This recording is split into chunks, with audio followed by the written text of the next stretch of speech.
If you are talking about everything, you're talking about nothing. My name is Gabor. Welcome to my channel. Today I'm going to discuss something that it is visual, so I'm not a writer. It is a visual thing that I'm going to discuss.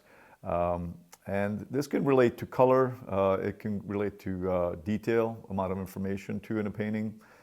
Generally those are two main ones that I see when I'm talking about this topic.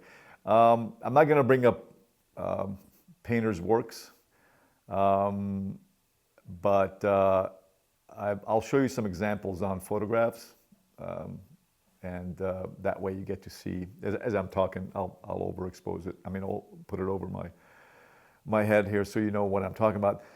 When we're talking about color, if you have color everywhere, you have color nowhere. Actually, the power of color lies in the grays. It's not in the loud colors that you see, right? Again, this is all my opinion. Take it or leave it. Some people might disagree. Generally, an uneducated eye will gravitate towards the very loud colors. Loud meaning like straight out of the tube, very bright. That's what I mean, if you're wondering what I mean. And there's painters out there that do this. Still, you know, the professional artists, and they do that. To me, if you have it everywhere, I don't know, the story is being washed away. I don't know what the story is about. It's like everywhere. The color is everywhere. Visually, you'll get attracted. You might get attracted to it, but you walk by it one or two times and you're done. Your mind is just like, it's color everywhere. That's it. That's where I end. I want the viewer, my viewer at least, when you're living with that painting, to walk by it as the months, years go by, and you're discovering these subtle shifts of color and value. To me, the gray is where the beauty lies, right? And it's more difficult to learn, right? It just takes a little bit more time. Not impossible, it's just a little bit more difficult to do. So you'll see from these photographs that I put up I'll put one up where it's more simplified, right? Or more complex first, and then more simplified. I'll put one up first of a color one, if we're talking about color, and then I'll put up the next one where I simplified the color, right? And yes, you're seeing this, as you're seeing these images, and I had them first by each other, but I'll put them side by side. You can see that the beauty is really in more those specific areas where there's a little bit more color. That's why I want the eye to go to. If I have color everywhere, then again, I have color nowhere, all right? As far as detail goes, same thing. I'll put up the first one that's more complex, and then I'm gonna put the next one up where it's a little bit more subdued as far as detail goes. And you can see your eye can rest more, right? There's nothing wrong with detail, but I want detail in only in certain areas where I want the eye to kind of travel to. It just strengthens the overall painting when you can hold that back too. To me, that's a knowledgeable artist. It's not by accident. Generally, by default, people put in everything but the kitchen sink. You probably heard that. And I'm guilty of that in the past too. When I was learning, I wanted to include everything. But as you observe more, you want to cut out the detail, simplify things more and more,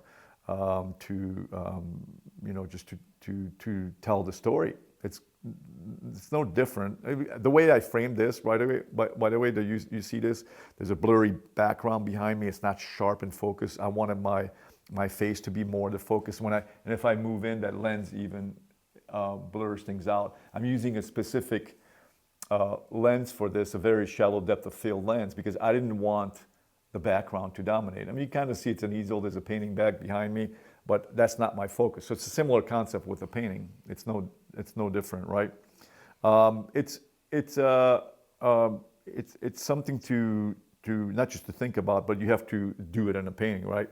And it doesn't always come naturally to us. It is a matter of practice, but the more you do it, the more you'll see in your own paintings that, hey, I just kind of, I'm speaking everywhere.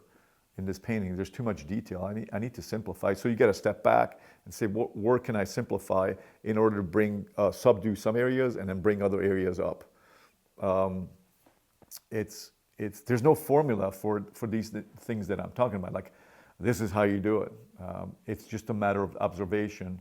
It's doing and then making mistakes and then doing again, and then your ratios will become better and better as far as some of these things that I discussed about color, value, just detail. They all tie together. All these things are not separate. All right. There's certain steps, I believe, right? It's all about design first, composition, right? You got to compose it, you got to design it. That's like the step one before you do anything, before the brush even touches the canvas, and then color is the last thing. But all those steps have to be in order, and they have to communicate to each other in order to have a good painting. Over the years, I've seen so many paintings. I've done so many, and if you're listening to this, watching, it's like, well, look, that's your opinion. Why, who are you to? Well, because I've done all the bad paintings. That's why I can say this. I tell my students, the reason I can say this is because I've done bad paintings. I still bomb, from time to time, but not nearly as much as I did before. I got piles of bad paintings, piles. Piles of, I've got rid of them over the years, but literally piles of them. So I know what works and I know what doesn't work. Just basically that's kind of what it comes down to. And there's the human feeling part of what feels right. There's a saying of even if it's drawn right, but it doesn't look right, then it's not right, kind of thing. And I think it's true in many other things. Could be color or value. But I hope some of these visuals kind of help you. Again, I don't want to put up paintings of someone else's, but again, the more you look, the more you observe, the better you get at this. And that's the fun part about painting is this challenge of I can get a little bit better, and a little bit better, a little bit better. Also, as a collector, if you collect paintings too, if you happen to watch this, same concept. Your collection is gonna get stronger and stronger as you observe more and more. So yeah, thank you for tuning in. Please subscribe. I have all the information down below this video if you're interested in checking out a free webinar. I have some instructional videos, whichever. And again, I love talking art, and I hope you enjoyed this video. Take care. Bye.